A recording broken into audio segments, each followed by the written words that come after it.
No início do século XX, com a expansão das fronteiras econômicas para o centro-oeste do Brasil e a construção de linhas telegráficas e ferroviárias, numerosos massacres de povos indígenas ocorreram junto a elevados índices de mortalidade por doenças transmitidas pelos não-indígenas. Por esse motivo, em 1910 foi criado o Serviço de Proteção ao Índio e Trabalhadores Nacionais, o SPI, um órgão ligado ao Ministério da Agricultura que se destinava a proteger os indígenas, buscando enquadrá-los de forma progressiva junto às suas terras no sistema produtivo nacional. Começou a surgir então uma política de caráter indigenista, ou seja, voltada para as especificidades dos povos indígenas. No entanto, essa política tinha inspiração positivista e os indígenas eram vistos como um estágio infantil da humanidade, como sujeitos que deveriam passar ainda por uma evolução. Por isso, a assistência dos povos indígenas continuava desorganizada e não abrangente, e mesmo após a criação do SPI, não houve nenhuma prestação de serviço sistemática, ficando o serviço dessa forma restrito a ações emergenciais em contexto de pacificação dos conflitos. Na década de 50, foi criado o Serviço de Unidades Sanitárias Aéreas, o SUSA, dentro do Ministério da Saúde, e este tinha o objetivo de levar ações básicas de saúde às populações indígena e rural em áreas de difícil acesso.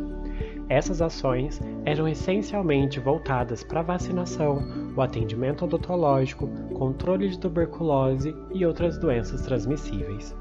Em 1967, com a extinção da SPI, foi criada a Fundação Nacional do Índio, a FUNAI, que, se baseando no modelo de atenção do SUSA, criou equipes volantes de saúde, as EVS. Essas equipes faziam atendimentos esporádicos às comunidades indígenas de sua área de atuação, prestando assistência médica, aplicando vacinas e supervisionando o trabalho do pessoal de saúde local, geralmente auxiliares ou atendentes de enfermagem. Com a crise financeira do Estado brasileiro após o milagre econômico ali na década de 70, os serviços de atenção foram precarizados e muitos de seus profissionais se fixaram em centros urbanos, deixando assim de frequentar as aldeias indígenas, que também passaram a carecer de profissionais qualificados. É importante salientar que as iniciativas de atenção à saúde indígena geralmente ignoravam os sistemas de representações dos povos indígenas, os seus valores e práticas relativas ao adoecer e o buscar tratamento desses povos, bem como seus próprios especialistas. Esses sistemas tradicionais de saúde se apresentam numa grande diversidade de formas, sempre considerando as pessoas integradas ao contexto de suas relações sociais e com o ambiente natural, consistindo ainda num recurso precioso para a preservação ou a recuperação de sua saúde. Com a nova Constituição Federal em 1988, estabeleceu-se o reconhecimento das organizações socioculturais dos povos indígenas, além de também ter sido o momento em que o Sistema Único de Saúde, o SUS, foi regulamentado pela Lei 8.080. Já em 1986 e 1983, ocorreram a primeira Conferência Nacional de Proteção à Saúde do Índio e a segunda Conferência Nacional de Saúde para os Povos Indígenas. Essas duas conferências foram muito importantes e propuseram um modelo de atenção diferenciada, baseado na Estratégia de Distritos Sanitários Especiais Indígenas, os DISEIs, atendendo às necessidades das comunidades e envolvendo a população indígena em todas as etapas do processo de planejamento, execução e avaliação das ações. Em 1991, os DISEIs foram estabelecidos como a base da organização dos serviços de saúde e no Ministério da Saúde foi criada a Coordenação de Saúde do Índio, a COSAI. Em 31 de janeiro de 2002, foi implantada pela Portaria número 254 a Política Nacional de Atenção à Saúde dos Povos Indígenas, o PNASP, uma atenção diferenciada à saúde que leva em consideração as especificidades culturais, epidemiológicas e operacionais desses povos.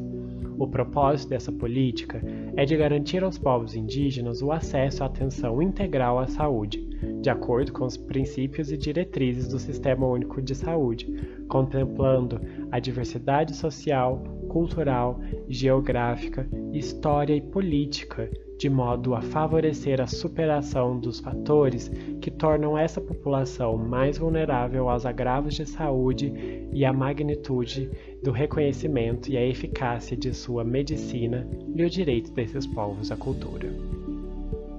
Finalmente, em 20 de outubro de 2010, com o Decreto 7.336, foi instituído na estrutura do Ministério da Saúde a Secretaria Especial de Saúde Indígena, a SESAI, que é responsável por coordenar os processos de gestão do subsistema de atenção à saúde indígena dentro do SUS e por planejar, supervisionar, monitorar e avaliar a implementação do PNASP.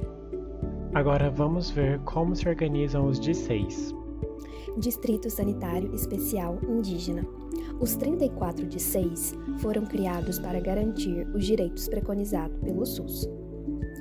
Eles estão divididos estrategicamente por critérios territoriais e não necessariamente por estados, tendo como base as ocupações geográficas das comunidades indígenas.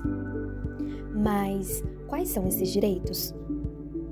O acesso universal e integral à saúde envolvendo os povos indígenas no planejamento e execução de políticas públicas de saúde.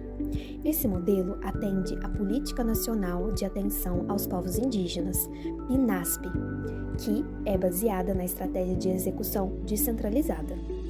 Vamos entender o que é uma execução descentralizada? Quando falamos de execução descentralizada, quer dizer que partem do princípio de um poder repartido na tomada de decisões. Assim, não há um poder absoluto. Dessa forma, os DICEIs trabalham em atividades relacionadas à área da saúde, saneamento ambiental, de acordo com as suas próprias atribuições. A SESAI, Secretaria Especial de Saúde Indígena, é responsável por coordenar e executar a Política Nacional de Atenção à Saúde da População Indígena, a qual é responsável pelos 34 distritos. A SESAI, Secretaria Especial de Saúde Indígena, foi criada para atender a essa população, mas, sobretudo, sem perder a característica dessa população, as tradições, a cultura e os rituais, atendendo essa população na sua especificidade, respeitando e reconhecendo a eficácia de sua medicina e o direito à sua cultura. Mas como a população indígena tem acesso aos serviços de saúde?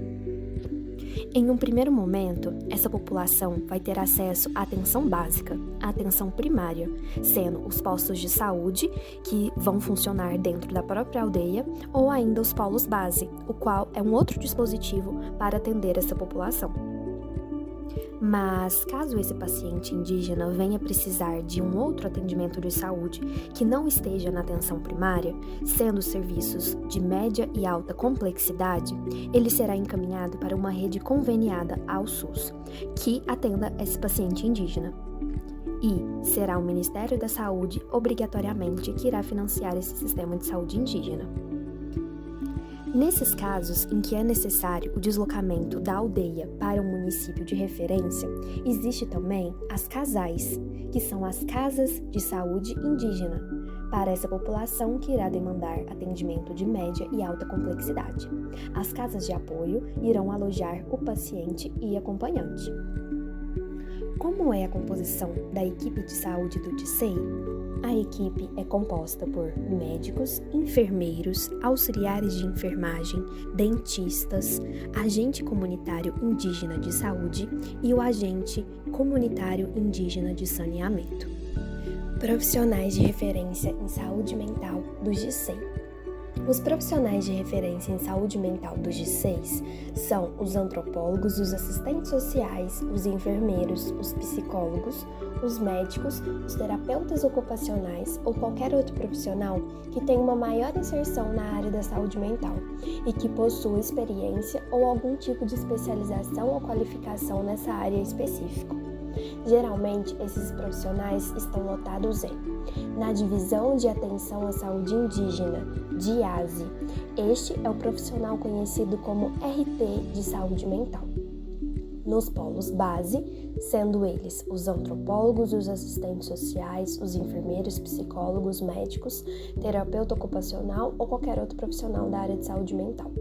Da mesma forma, funciona na CASAI, que são as Casas de Saúde Indígena.